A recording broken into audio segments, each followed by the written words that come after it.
തലസ്ഥാനത്തിന് പുറമെ ഇന്ന് ആലപ്പുഴയിലും ആശമാരുടെ സമരം. ജോലിയിൽ തിരികെ കയറാനുള്ള നിർദ്ദേശം തള്ളി സമരക്കാർ.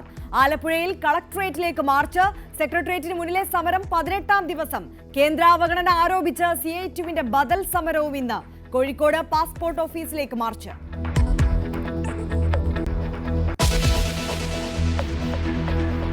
മതം നോക്കാതെ സ്നേഹിച്ചതിന് ജാർഖണ്ഡ് വിടേണ്ടി വന്ന ദമ്പതികളെ ചേർത്തു പിടിച്ച് കേരളം. ആശാവർമ്മയെയും ഗാലിബിനെയും വിടാതെ ജാർഖണ്ഡ് പോലീസ്. കള്ളക്കേസെടുത്ത് വീണ്ടും ആലപ്പുഴയിലെത്തി. ആശയെ വിട്ടു നൽകിയാൽ മതിയെന്നും ജാർഖണ്ഡ് പോലീസ്. ആശയുടെയും ഗാലിബിന്റെയും ഹർജികൾ ഇന്ന് ഹൈക്കോടതിക്ക് മുമ്പാകെ.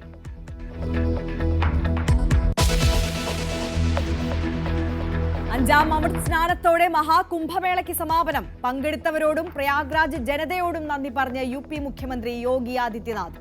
ശിവരാത്രി ബലി തർപ്പണത്തിന് ആലുവ മണപ്പുറത്ത് വലിയ ഭക്തജന തിരക്ക്. ആഘോഷമായി കോയമ്പത്തൂർ ഇഷ ഫൗണ്ടേഷനിലെ ശിവരാത്രി.